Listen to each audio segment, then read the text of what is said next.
నమస్తే, welcome to Suman TV. Banking సంస్థల్లో మనం రకరకాల సమస్యల్ని ఫేస్ చేస్తూ ఉంటాం.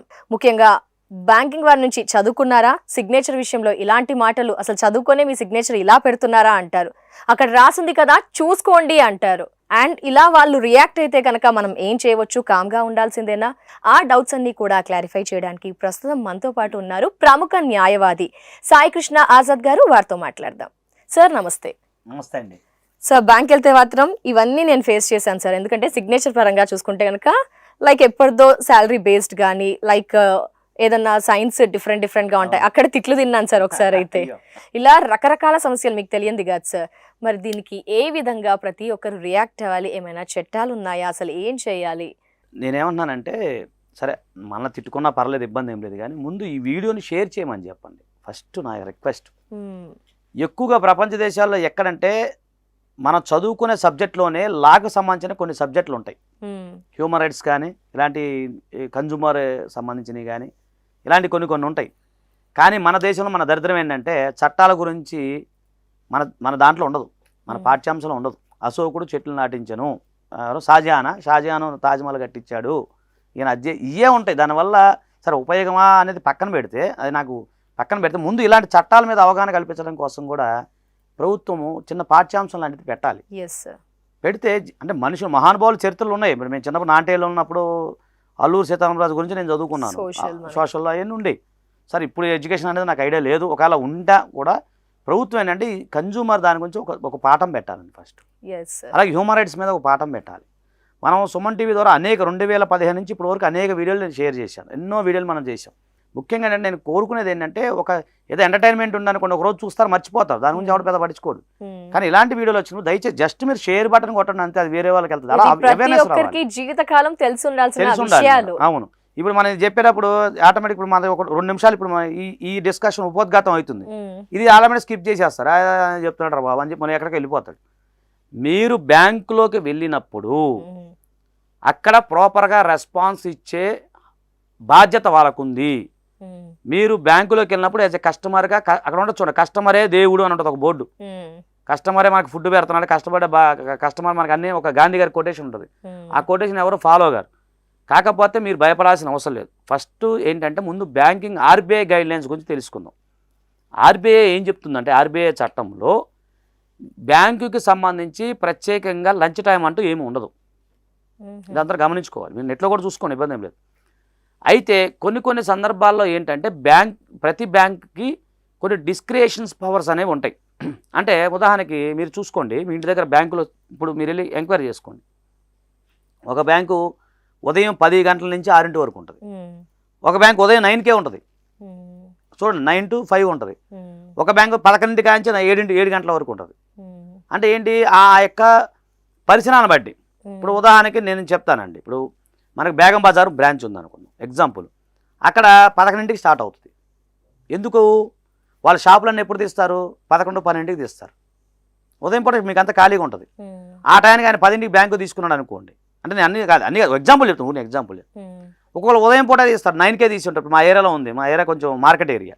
ఉదయం 6కే అన్ని కూరగాయలు అన్నీ వస్తాయి, దాంట్లో ఇచ్చుకునే వాళ్ళు పుచ్చుకునే వాళ్ళు 6కే ఓపెన్ చేస్తారు షాపులన్నీ. సో వాళ్ళు అక్కడ 9కే ఓపెన్ చేసేస్తారు. ఓకేనండి. సో మళ్ళీ ఇంతవరకు వచ్చే లంచ్ టైం ఏంటంటే, లంచ్ టైములో మీ యొక్క బ్యాంకుకి సంబంధించిన కార్యకలాపాలు అనేవి ఆపకూడదు. అది మీరు గుర్తుపెట్టుకోండి. అంటే లంచ్ టైం అని చెప్పి అందరూ క్లోజ్ చేయకూడదు కౌంటర్లో. ఓకేనా మేడం? 4 ఉన్నారు, 2 లంచ్కి వెళ్ళాలి, 2 చూసుకుంటూ ఉండాలి. ఒకటి. తర్వాత ఇంకొక విషయం గమనిస్తే చూడండి, సాయంత్రం 6 అయింది, బ్యాంకు మూసే సమయం, కానీ నేనున్నాను బ్యాంకులో, నేను డబ్బులు కట్టాలి. ఆ బ్యాంకు సంబంధించిన వాచ్మెన్ ఏం చేస్తాడు, మీరు వెళ్ళిపోండి అనకూడదు, అక్కడ షట్టర్ క్లోజ్ చేసేయాలి. అంటే 6 తర్వాత వచ్చే వాళ్ళని అలౌ చేయకూడదు, కానీ 6 లోపల ఉన్న వాళ్ళు ఎవరైతే ఉన్నారో వీళ్ళందరూ క్లియర్ చేసి పంపించాలి. అది రూలు. చాలామందికి ఆ విషయం తెలియదు. 6 అయిపోగానే మీరు అందరూ బయటకు వెళ్ళిపోండి, చాలా బయటకు వెళ్ళిపోండి అంటే మనం బయటకు వెళ్ళిపోతే కష్టం కదా. 6 గంటల లోపు మనం ఉంటే, తర్వాత మీరు చినిగిన నోట్లు ఇచ్చారు, నాకు కూడా అనుభవమైంది, ఓపెన్ చెప్తాను, నాకు కూడా అనుభవమైంది. అంటే ఎక్కువ అమౌంట్ బల్క్ క్యాష్ లో మనం చూసుకోం కదా మరి అది కూడా అనుభవమైంది. మంచి మూమెంట్లో ఇది కట్ అయిందంట. మీకు రైట్ ఉంది సార్, మీరు తీసుకోండి, లేదా ఆ నెంబర్ రాసి నాకు నెంబర్ రాసుకోండి, నేను మీకు లెటర్ రాసిస్తా, ఆ నెంబర్ చినిగిందని మీకు లెటర్ రాసిస్తా, మీరు ఆ పని చేయండి, లెటర్ రాసియండి. బ్యాంక్ వాళ్ళు తీసుకోకపోతే మీ అకౌంట్లో 500 కట్ చేసుకోవచ్చు, 500 2000 కట్ చేసుకో, మన డబ్బులు వాళ్ళ దగ్గర ఉంటాయి కదా, దాని గురించి భయపడాల్సిన పనే ఉంది. ఇంకొకటి ఏంటంటే మన డబ్బులు బ్యాంకులో పెట్టుకొని మనం అడుక్కోవాల్సి వస్తుంది, లిమిటేషన్ ఉంటుంది. అవును, ఈ మధ్య ఆర్బీఐ గైడెన్స్ పైన లిమిటేషన్ అని పెట్టడం జరిగింది, అది కొంచెం కష్టమైన వ్యవహారం, చాలా కష్టంగా ఉంది. సరే అది పోయిందండి. అదేకపోతే ఇంకొకటి మీకు మీరు అన్న సిగ్నేచర్ పాయింట్ చెప్పారు. సిగ్నేచర్ ఏజ్ని బట్టి మారిపోతూ ఉంటుంది. నేను లాదైన ఏజ్ ఇప్పుడు అప్పుడున్న సంతకం ఇప్పుడు సంతకం డిఫరెంట్, నాకు కూడా అనుభవింది అది. మాది మేము లాదో ఇప్పుడు విజయవాడ సిద్ధార్థ లాకాలి పక్కన మాకు సిండికేట్ బ్యాంక్ ఉండేది, అప్పుడు సంతకం ఎలా ఉండేది, మొన్న నేనేదో దేనికోసం వెళ్తే సంతకం మారిపోయింది సార్ అని. దానికి ఒకటి అక్కడ ఫామ్ ఉంటుందండి, మీరేం పెద్ద భయపడాల్సిన అవసరం లేదు. అక్కడ ఫామ్ ఉంటుంది, సిగ్నేచర్ ఫామ్ ఉంటుంది, టాలీ చేసే ఫామ్ ఉంటుంది. ఆ 2 ఫామ్ తీసుకుని మీరు ఫిలప్ చేసి అక్కడ ఇచ్చేస్తే మీకు 1 వీక్లో మారిపోతుంది. దాని గురించి పెద్ద టెన్షన్ పడాల్సిన అవసరం లేదు.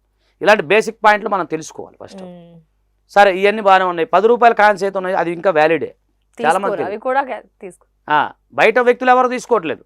ఇప్పుడు నేను ఆ మాట చెప్పాను, అన్నా నా దగ్గర ఇన్నో నేను నీకు పంపినా అని అడుగుతారు, మళ్ళీ నేనేం చేసుకోవాలి అంటే నేను ఏమన్నా రైట్స్ గురించి చెప్తున్నాను. మీరు అలాంటివి ఉంటే మీరు మార్చుకోవచ్చు, బ్యాంక్ వాళ్ళకి ఖచ్చితంగా ఇవ్వాలి. చెల్లుతున్నాయి ఈరోజు 10 రూపాయల కాయిన్స్ ఖచ్చితంగా చెల్లుతున్నాయి, దాన్ని బ్యాన్ అవ్వలేదు, దాన్ని అట్లా ప్రచారం చేశారు అంతే. సో ఆ 10 రూపాయల కాయిన్స్ మీ దగ్గర ఉన్న బ్యాంక్ ఇవ్వండి, ఖచ్చితంగా ఇవ్వాలి వాళ్ళు. సరే ఇవన్నీ ఇవ్వకపోతే ఏం చేయాలని నెక్స్ట్ నేను చెప్తాను, మీకున్న రైట్ చెప్తాను. ఫస్ట్ మనకి అడిగే రైట్స్ ఉన్నాయి, ఖచ్చితంగా ఉన్నాయి సంజయ్ గారు, అందులో మొహమాటమే లేదు. అంతే నేను అదే చెప్తున్నా, ఇది కాదు అందరూ. ఇప్పుడు భారతదేశంలో ఉన్న 130 కోట్ల మంది తెలుసుకుంటే అప్పుడు ఉదాహరణకి నాలంటే ఎవరైనా మాట్లాడితే పక్కన వాళ్ళు మీలాంటి సపోర్ట్ చేయొచ్చు, అప్పుడు బ్యాంక్ వాళ్ళు అవును అవును అంటారు. అక్కడ ఒకడే మాట్లాడతారు, మిగతా వాళ్ళు మనకెందుకు లేదు. ఇది సార్ బ్యాంక్ ఎంప్లాయీస్ మీద దుర్భాషలు ఆడకూడదు అని అది కూడా ఎక్కువగా రాసి ఉంటుంది. మరి పెట్టండి వాళ్ళు ఇప్పుడు ఇక్కడ హాస్పిటల్లో కూడా అలాగే ఉంటుంది, ఇలా చేస్తే ఐపీసీ కింద నేరం అవన్నీ నేరం ఉంటాయి. సరే మన దేశంలో ఉన్నది అదే నేను చెప్పిన ఫస్ట్ పాయింట్, మీకు అదే చెప్పా. ఫస్ట్ పాయింట్లో ఈయన ఎక్కువ సోది చెప్తున్నాను అనుకోకుండా ఫస్ట్ మీకు విషయం పట్ల అవగాహన పెంచుకుంటే మీరు రైట్ అడిగే ప్రశ్న ఉంటుంది, మీరు డైరెక్ట్గా అడగాలి. ఏమన్నా మీరు కరెక్ట్ అండి, మీ గురించి మీరు రాశారు, మా గురించి రాయలేదే, మీరు అడగాలి. అది ఒక్కరు అడిగితే కదా, అందరూ అడగాలి. ఇప్పుడు మాలాంటలో ముందుకు వస్తున్నప్పుడు మీలాంటి సపోర్ట్ చేయాలి, అదే నేను చెప్పేది. సంఘటితంగా అడగండి. ఇప్పుడు మీ ఏరియాలో బ్యాంక్ ఉంది, సంఘటన జరిగింది, చేరినప్పుడు నాలాంటి ఎవరో అడుగుతున్నాడు, ఇప్పుడు నాకు రూల్స్ తెలుసు, నేను మాట్లాడుతున్నా, మీకు రైట్ లేదన్నప్పుడు అందరూ మౌనంగా ఉంటారు, మనకెందుకులే ఆయన చూసుకుంటాడులే అని. కదా మీకు ఏమైంది, ఇచ్చాడు కదా దేవుడు, గలం ఇచ్చాడు కదా, మనం మాట్లాడదాం, మన వాయిస్ పెంచుదాం. పెంచినప్పుడు ఆటోమేటిక్గా వాళ్ళు దగ్గరకు వస్తారు. ఒకవేళ అంతా బాగుందండి, సరే వాళ్ళు మీరు చెప్పింది వినలేదు, ఏం చేయాలి? ఇప్పుడు అసలు మన పరిష్కారం కనుగొద్దాం. చాలా సింపుల్. మీరు బ్యాంకింగ్ ఆంబుడ్స్ మ్యాన్ అని ఉంటారు, సో మీరు నెట్లో కొడితే వచ్చేస్తారు, బ్యాంకింగ్ ఆంబుడ్స్ మ్యాన్. అక్కడ ఆయనకి మీరు కంప్లైంట్ చేయొచ్చు.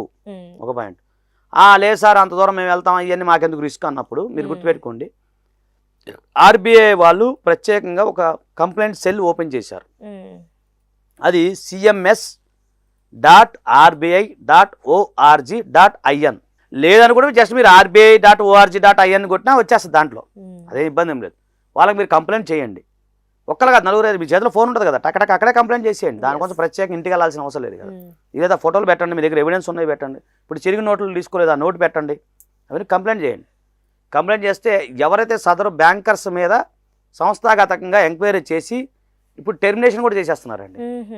మీకు ఈ మధ్య మాకు క్లయింట్లు వచ్చారు, 2-3 క్లయింట్లు వచ్చారు, బ్యాంకింగ్ వాళ్ళు వచ్చారు, వాళ్ళు కనుక ఏదైనా ఎక్స్ట్రాలు చేస్తే టెర్మినేషన్ చేసేస్తున్నారు. వీలైతే ఇంకా ఎక్కువ కంప్లైంట్ అయితే ఆ బ్యాంకునే మూసేస్తున్నారు, చూడండి. సో అలాంటి హక్కుల గురించి మీరు తెలుసుకొని గట్టిగా పోరాడితే మీకు ఎలాంటి ఇబ్బంది ఉండదు. అలా అని నేను చెప్పానని చెప్పి మనం దురుసుగా ప్రవర్తించొద్దు. ముందు మన లిమిట్స్తో వెళ్ళి ప్రేమపూర్వకంగా మనం పని చేయించుకున్నాం, కానప్పుడు ఏదైనా ఉంటే మీరు చట్టపరంగా వెళ్ళొచ్చు. వాళ్ళు కూడా బిజీ స్కెడ్యూల్ లో ఉంటారు, వాళ్ళు కూడా హెక్టిక్ వర్క్ ఉంటుంది కాబట్టి కాని వైపు 2 వైపు ఆలోచించాలి.